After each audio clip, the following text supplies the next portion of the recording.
He's Geoff Ulrich. I'm Adam Kaufman. We're taking a look at some NHL action tonight. 7 games on the docket, although some of those are already underway. And Moose, how are you, buddy? Good to see you. I'm doing great. Yeah, a nice little Monday night contest going up here. Got a little showdown, a little 3-game action. Well, let's take a look at the Ducks and Avalanche for showdown, as you alluded to there. And for Colorado, obviously, it's are you just inclined to want to captain somebody from the Avs in this game? Yeah, I mean, look, just going to the DK Sportsbook quickly. I mean, you've got the Avalanche here at minus 385 favorites.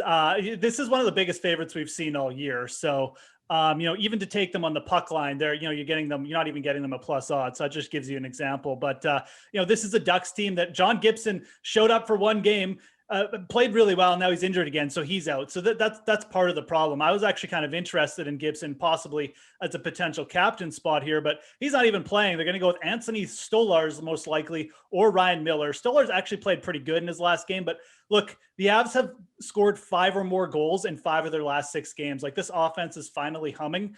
I don't really think this is the spot where you want to take a stand with a third string goalie. So yeah, to answer your question, you want to probably roster an Avalanche player. And realistically, everyone's going to play Nathan MacKinnon. So, playing him in the captain spot is fine. You get leverage over the people who just flexed them. Again, this offense is kind of humming. I will say this, if you're going to go with a different Avalanche player, I think just paying down and looking for good value. And a guy like Jonas Donskoy is fine. He's averaging basically a point per game over his last 10 games. He's kind of like melds into that third line role, but gets a lot of special teams. He's playing pretty well right now, averaging 12 DK fantasy points over his last 10 games. He's got that kind of multi-goal upside. So Donskoy would be my value choice in the captain spot. Let's keep going with that. If you're not putting value in the captain spot, where are you finding value in general? Yeah, I mean, so we do have to talk about Stolarz again a little bit. And this is where he gets kind of interesting, because if he does start, and the Ducks haven't announced the starter, but he's only $5K in the flex. That's really, really cheap for a goalie. And it doesn't even matter at that point, what the odds are or anything. You get save points for a goalie.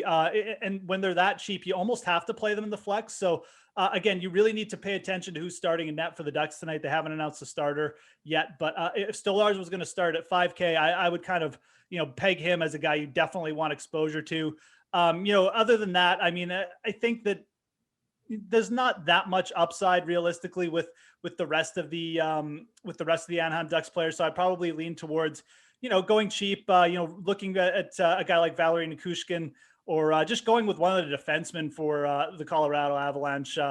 Obviously Taves, Samuel Girard, and Cale Maker, all potentially good upside. Girard, the cheapest of those guys. So, the Ducks offer kind of an intriguing little value package if they're going to start their third stringer. But other than that, there's not a ton of upside there. There's also a 3-game late slate going on in the NHL tonight. And oftentimes when we're talking about teams that are involved in these games, Max Pacioretty stands out, rightfully so, $7,900. He is the most expensive play on this slate, but there are a lot of solid options for you in the 6K range. So who stands out there? Yeah, I do think this is a slate where, just looking at the rest of the defense options too, like Shea Theodore, he's a guy I would really try and pay up for here. I mean, he's back to playing big minutes. Obviously, Alex Pietrangelo is out, but he had a bit of a midseason slump, but he's kind of been back to that regular production that we've seen from Shea Theodore, just a really good fantasy producer on the power play. The Kings have a pretty good penalty kill, so it's not the best matchup. But again, we've got a short slate here, 3 games. There's not a ton of other options. I'd say with just the volume he's getting here, Theodore would be kind of a play I'd really target in the 6K range to make room for. The forward, though, I'd really like to get exposure to is Kirill Kaprizov, averaging 3.5 shots on goal per game over his last 10 starts, going up against the Sharks, who are bottom 5 in terms of shots allowed. Kaprizov's just like a really genuinely creative offensive player, obviously dominated in the KHL last year. The Wild have brought him over. He's kind of just, seamed in there effortlessly. And he's had some monster games. He had 46 DK fantasy points about a couple weeks ago. So Kaprizov at 62, going up against the Sharks, who are just great opponents for your forwards. That's a guy I'd be targeting there. If you do opt to pay up for a few skaters, maybe a goaltender, we'll see, obviously, are there value options that really jump out at you? Yeah, absolutely. I mean, going down, you can look at guys, on the Kings lineup, you can go down to a guy like Alex Iafallo. I don't mind that at all. A guy who gets consistent minutes in the top six. Winnipeg definitely would probably be a team as well. I don't really want to target the Flames. Their offense has been really hit or miss. So I think when you're looking at that Winnipeg Calgary game, it doesn't have a huge over under attached. It's only 5.5, but the Jets have a much deeper offensive squad. Andrew Kopp had a massive game a few nights ago. Guy who really sticks out, I think, if you're needing like kind of just a pure value punt near the min, is Adam Lowry, their third line center, playing beside Kopp. He's been pretty consistent in the point producing category, just of late. 1.5 shots on goal over his last 10 games. Sees really solid ice time. So I think for 3K on the slate, you'd be kind of hard pressed to do better than that. Again, Minnesota, the Sharks, Minnesota's kind of a top heavy team. The Sharks also kind of a top heavy team. So I'm not sure if you're going to find too much value there. Kevin LeBanc always stands out to me under 5K, but I do kind of like Adam Lowry there for a punt play.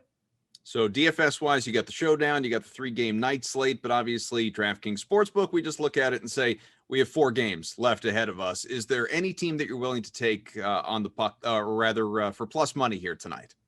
I mean, as tempting as it would be to recommend the Ducks, they are plus 315 on the money line. Whenever an NHL team gets up that big, they're kind of an intriguing target. But I think I would rather go to the Kings here. The Kings have played the good teams in their division pretty well this year. They have a good special teams, like I said, a good penalty kill. And, they won their last time out against Vegas. So they've played them close in all 4 games so far this year. At plus 175, the Kings are coming off a couple tough losses to the Sharks where they kind of just got stonewalled by like a hot Martin Jones. Vegas is coming off a couple tough games against the Avs. It could be a little bit of fatigue, a little bit of regression factor here with them. I don't mind targeting the Kings here at those odds. I think those are big enough on the road. Again, these 2 teams have played close so far. So the Kings for me would be the money line play. But again, I completely understand if you just want to dabble on the Ducks as well. Those are massive odds you're getting tonight. So we talk about it all the time. The NHL totals tonight for all of these games, sort of the NHL standard of 5.5 goals. Is there one game in particular you like to go over? Yeah, for the over, again, I'm going to stick with this Kings Golden Knights, matchup here. 3 of their last 4 meetings have hit the over here. They've tended to score when they come up against each other, and it might just be the style of game they play. The Kings still allow a decent amount of shots. The Kings have a pretty good power play as well. Vegas, maybe their special teams is probably their one weakness. So I think the Kings have kind of gotten it done there so far. Kings goalies haven't really been that great lately either. So all things considered here, when I see these 2 teams, 2 pretty good offenses, like Vegas is also a top 8 offense just in terms of just the standard like goals per game rate.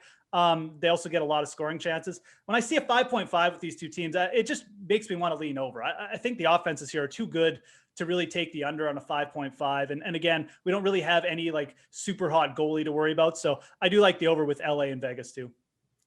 Well, my favorite part and yours, I think. The world is your oyster, Moose. Your favorite bet on the DK Sportsbook for tonight's NHL slate.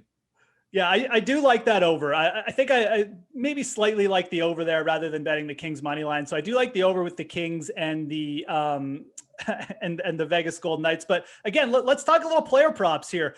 Let's keep targeting the San Jose Sharks. They're bottom 5 in terms of shots allowed. They allow a ton of shots on goal. Let's go into the shots on goal player props again. And look who's there for the Minnesota Wild. Kevin Fiala, a guy who averages typically right around 3 shots on goal per game. He's over 2.5 shots on goal, minus 134 on the DraftKings Sportsbook. I like taking that over prop. Again, we're getting a little bit of a boost here because of the matchup with the San Jose Sharks. This worked for us with Dustin Brown. It can work for us for Kevin Fiala, guy who gets pretty busy with his shot as well. Take the over on the Fiala shots tonight. I like it. Jeff, thanks, big guy. We'll see you in Simland. Okay, thanks a lot.